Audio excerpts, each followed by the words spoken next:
Kundalini. See, sickness comes to you, as I told you, through our centers getting exhausted. As this is one center, all right, on the left side, left sympathetic, the right sympathetic. And they join together, this is the center now. So we are using the energy of the center that is limited for our purpose, anything. Supposing, I'll give an example of a very good example of one Swadhishtan Chakra.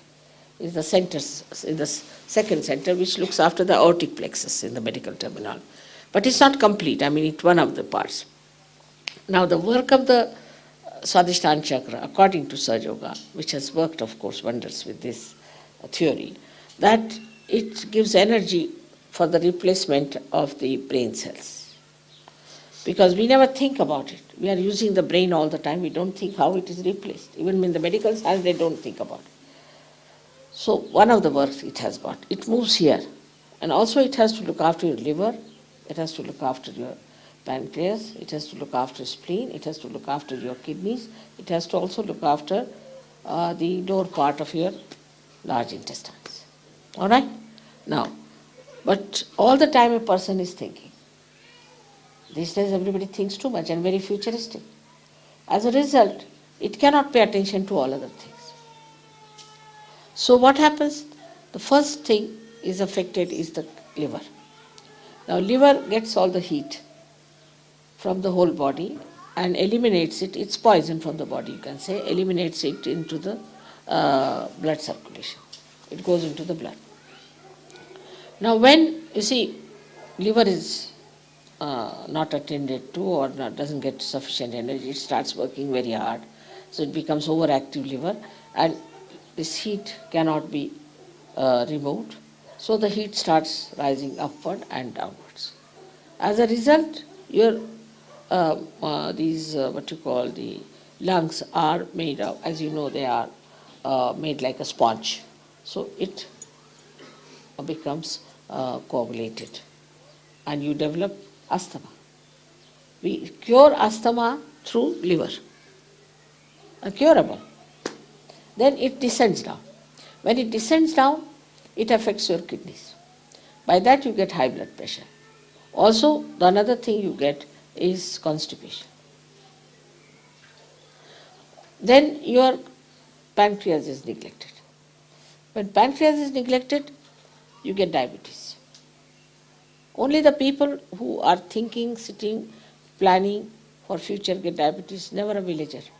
In India, if we go to a village, they'll say you have to put sugar as much that the spoon must stand at right angles. They take so much sugar.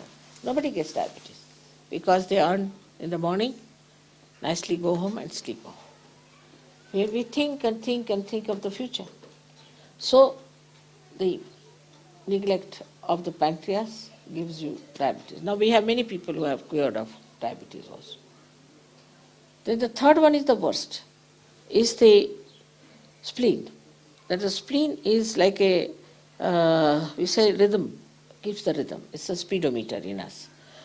And supposing you are eating the food and suddenly you have to run, then you get a pain because it has to produce red blood corpuscles.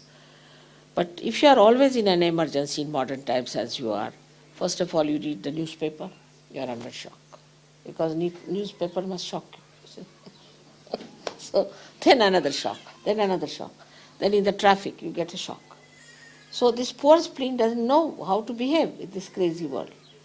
And it becomes very crazy and vulnerable. And with the slightest shock, it can get blood cancer. I must tell you that we have cured really blood cancer patients. Absolutely cured, completely cured, without any medicine or anything. Absolutely cured. We have certificates and everything about them. And surprisingly, all of them were architects. This is one. Then another thing, as I told you, it affects the kidneys and it affects also the lower intestines. So only one center, if you use it too much for one purpose, can give you all these troubles. And ultimately the heat might rise to your heart and you might have a massive heart attack. Especially if young people, if they are drinking too much, if they are playing tennis or of a very, any game which is like football or tennis, drinking too much and thinking too much, they might get a massive heart attack. and die very young, at a very young age, and it's absolutely fatal. If you get this attack at a young age, it's fatal. You cannot save them. The other way around, if you have inactive organs also, you can have inactive, also due to that also you get troubles. So when you treat somebody on its roots, it's very easy to solve the problem. See, supposing you have to treat a tree and you start treating all the leaves, it's very difficult. But if you can go to the roots, it's so easy, simple.